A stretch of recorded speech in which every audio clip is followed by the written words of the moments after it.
In One Piece, there are two main powers, Haki and Devil Fruits. While Devil Fruits are these weird magical fruits you eat to get powers, Haki works differently. You can't just stumble upon it or eat something to get it. Most of the time, you need proper training to unlock Haki. Of course, there are some rare cases where characters just happen to awaken it without trying, but let's be honest, that's not how it usually works. Even if someone does manage to awaken Haki by sheer luck, it doesn't mean they're instantly good at it. Without putting in the effort to practice and understand how it works, it's almost useless. That's why so many characters in One Piece dedicate so much time and energy to mastering Haki. The payoff? They become absolute powerhouses who can go toe-to-toe with the strongest in the series. It's kind of like getting a bike. You can't just hop on and expect to ride perfectly.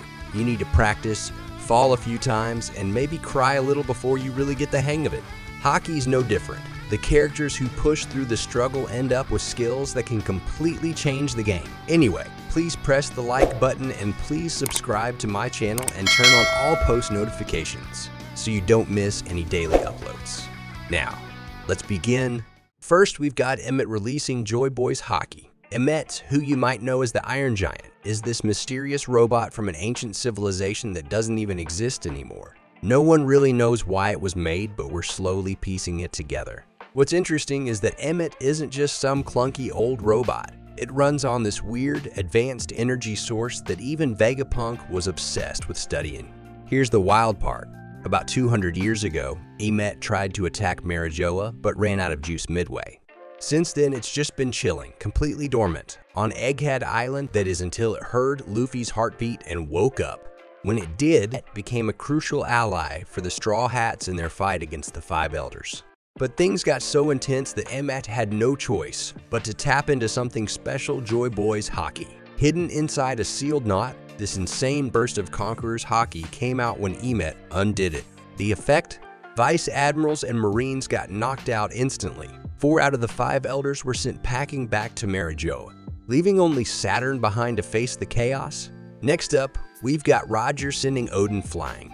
Now, if you know anything about Kazuki Oden, you know he's a beast, probably the strongest fighter to ever come out of Wano. He was actually supposed to become Wano's ruler, but Oden wasn't about that life. He wanted adventure and finally got his chance when the Whitebeard pirates landed on Wano's shores. Oden joined Whitebeard's crew, but eventually they ran into the Roger pirates. Instead of playing it safe and waiting for backup, Oden charged straight at them, fearless as ever. What he didn't expect was for Roger to step in. Roger didn't waste time, he pulled out his sword, Ace, and used a move called Divine Departure!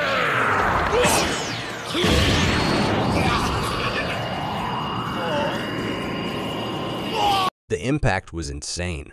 Oden was sent flying hundreds of meters, completely dazed and had no idea what had just hit him. This moment really shows how terrifying Roger's Haki was. Beating someone like Oden with one attack, that's no small feat. Later, Roger even clashed with Whitebeard, coding Ace in Conqueror's Haki, and their fight was legendary. Despite being sick and not having a devil fruit, Roger managed to go toe-to-toe with Whitebeard, proving he was on a different level. Honestly, he might just be the greatest user of Conqueror's Haki in One Piece. Let's talk about number 3 on our list, when Shanks absolutely destroyed Eustace. Kid with just one move. Shanks has always been hyped up as one of the strongest characters in One Piece, but up until the Egghead arc, we didn't really have much to back that up. That changed during his brief clash with Kid near Albath, and let me tell you, it wasn't even close. There were 2 moments in that fight that stood out. First, Shanks used Future Sight, a form of observation Haki that lets him see what's about to happen. With it, he saw Kid preparing a railgun attack.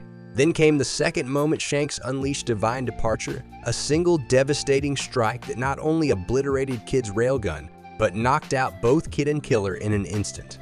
Kid couldn't even stand back up after that. What even is Divine Departure? Divine Departure is a powerful sword technique, but it's not something just anyone can use. To pull it off, you need to master Conqueror's Haki, also called the color of the Supreme King. But here's the thing, basic Conqueror's Haki isn't enough. You have to take it to the next level by learning Conqueror's coding, a technique where you infuse your weapon with Haki. Once mastered, this allows you to release massive blasts of energy that can overwhelm even top-tier opponents.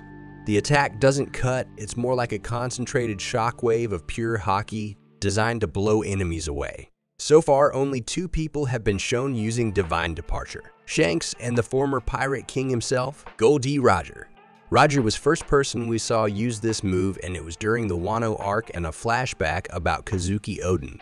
Curiously though, Divine Departure didn't leave any cuts or scars on Oden, emphasizing that the technique is more about raw power than slicing. Fast forward to Shanks. As a former apprentice of Roger, it's clear he learned a lot from the Pirate King, fighting style included. In One Piece chapter 1079, Shanks proved just how much he'd inherited. Shanks coated his sword, Griffon, in Conqueror's Haki and used Divine Departure. The strike wasn't just powerful, it was catastrophic. It obliterated Kid's weapon, knocked him and Killer out cold, and even took out several pirates on Kid's ship. To top it off, it left part of the ship in ruins, and just like Roger's version, Shanks' Divine Departure didn't cut anyone. It was all about the sheer force of the Haki blast. Some fans even speculate that Shanks' Divine Departure might be stronger than Roger's. After all, it took out Kid and Killer at the same time, along with half their crew and ship in a single blow. If nothing else, this moment solidified Shanks as one of the most terrifying forces in the One Piece world. At number 4, we've got Monkey D. Garp's Galaxy Impact, a moment that finally gave fans a proper look at his insane strength. For years, people speculated about how powerful Garp really was, and during the Egghead arc, we got our answer. Garp went to Hachinoshu, the pirate island, to save Kobe from the Blackbeard pirates. And he wasn't just angry, he was furious. When Garp arrived, he wasn't there to play around.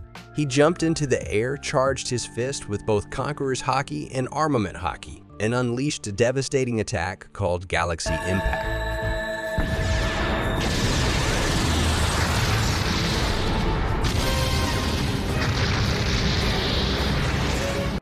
The force of this punch nearly wiped out an entire town, leaving everyone speechless.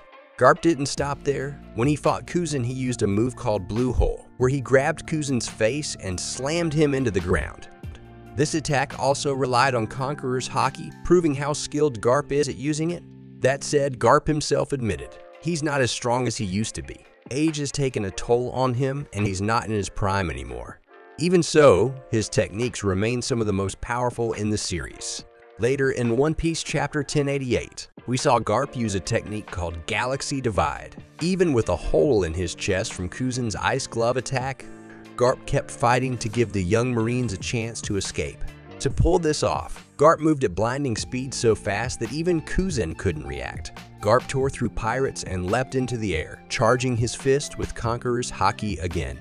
This time, he unleashed Galaxy Divide, a move so powerful it split the massive skull on Hachinoshu in half. To put this into perspective, the skull is the size of an island. Garp broke an island-sized structure in half while injured and well past his prime. Galaxy Divide stands out as Garp's strongest technique we've seen so far. It's on another level compared to Galaxy Impact or Blue Hole. Even though Garp was injured and old, he blitzed Kuzan, tore through pirates, and split an island in one move. It's a reminder of why Garp was feared alongside legends like Gol D. Roger and Whitebeard. At number 5, we have Luffy's Beige Rain Gun, one of the most powerful moves in One Piece. This attack came during the final moments of Luffy's fight against Kaido, where both fighters wanted to end the battle with one decisive blow. Kaido used his Devil Fruit abilities to cover himself in flames, making his already massive body even bigger. In response, Luffy created a giant fist infused with both Conqueror's Haki and Armament Haki, naming it Beige Rain Gun. This fist was so huge that it dwarfed Onigashima, the floating island where the fight took place. The clash was monumental, where they can eat until they're full every day, securing his victory. But Luffy's attack ultimately overpowered Kaido. At number 6, we've got Kobe's Honesty Impact, a move that got fans' attention during the Egghead Island arc. Kobe unleashed this technique on Avalo Pizarro, the 4th ship captain of Blackbeard's crew. Pizarro had created a massive island-sized arm using his Devil Fruit powers, and Kobe managed to destroy it completely with Honesty Impact. Kobe achieved this by channeling Armament Haki from a distance, creating a shockwave that shattered Pizarro's arm all the way to the shoulder. This feat is a testament to the intense training Kobe underwent with Garp, his mentor.